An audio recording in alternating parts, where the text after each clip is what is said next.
Do you know that mermaids are actually mentioned in the Bible? Let me tell you what one of the most important missing books from the Bible reveals about mermaids, and why throughout history there have been countless reports of what many people believe to be a mythical creature known as the mermaid. These beings have been documented in many ancient civilizations, each culture calling them by different names. However, all of them describe almost the same physical appearance. So we have to start asking ourselves, how real are these creatures? And when we look deeper, we can find the answer, because there is a hidden book that was once a part of the Bible that talks about mermaids and who they truly are. Let me explain. Over 2,000 years ago, ancient biblical scrolls were discovered in caves near Qumran. These scrolls are known as the Dead Sea Scrolls. They contain sacred texts that we still recognize today, such as the Book of Genesis and the Book of Isaiah, among others.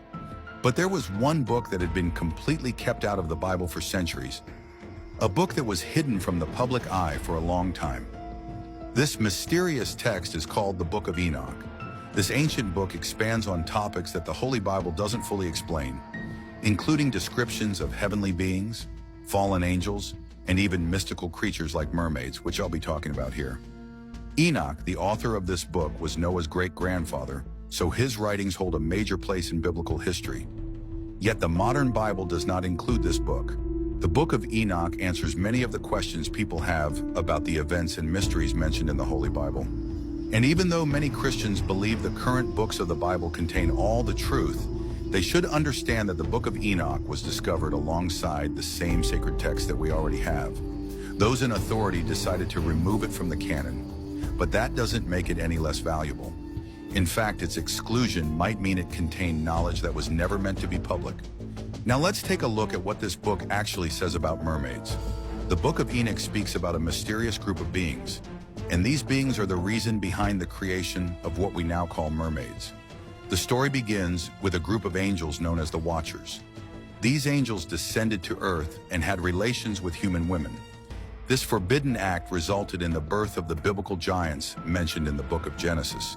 If you've heard of the Watchers before, you may know that their actions had great consequences. The Watchers, the Nephilim, and the women who were involved with them all faced punishment for this unholy union. The Watchers were imprisoned in a place called Tartarus. The Nephilim were destroyed by the Great Flood, and the women who were involved with the angels were cursed. They became what we now call mermaids. 1 Enoch 19:2 says, "The women also of the angels who went astray shall become sirens." The word sirens can be interpreted in two different ways. In Greek mythology, sirens were half-bird and half-human creatures that lured sailors with their beautiful yet deadly songs. However, the same word siren can also be translated as mermaid, a half-human, half-fish being. Over time, the word siren became a general term for mermaids, specifically those known for singing hypnotic songs that draw men into the sea, leading them to their deaths. There is even a modern TV show called Siren, which is entirely about mermaids. Originally, according to ancient beliefs, mermaids were human women, which is why many movies and stories portray them as women who can transform. That's because, according to the ancient texts, their original form was human. However, since they are cursed, they cannot return to their full human nature. In fact, according to first-hand reports and folklore, these beings are not nearly as beautiful as movies make them seem. They are often described as horrifying, with pitch-black eyes, sharp teeth, gills on their faces, and webbed fingers. When we study the Bible more deeply, we see verses that support the existence of these beings. One verse even describes how the oceans will one day disappear, suggesting that the sea might be linked to something unholy. Revelation 21:1 says, "Then I saw a new heaven and a new earth, for the first heaven and the first earth had passed away, and there was no longer any sea." This may mean that God sees the oceans as impure or corrupted, possibly because they are inhabited by demonic marine spirits, the same entities that ancient people identified as mermaids. Now that we know these creatures are mentioned in ancient texts, it becomes clear that these aquatic humanoid beings may have survived the Great Flood.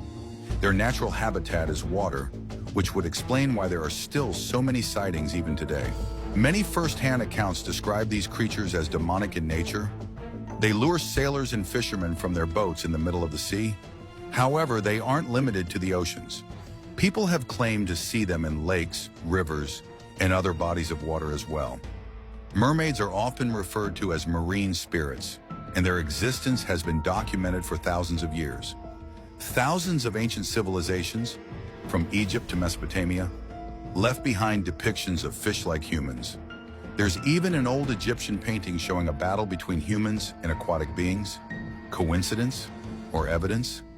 Ancient texts describe them as having psychic powers, like telepathy, communicating directly into the mind, and hypnosis through song. They could lure entire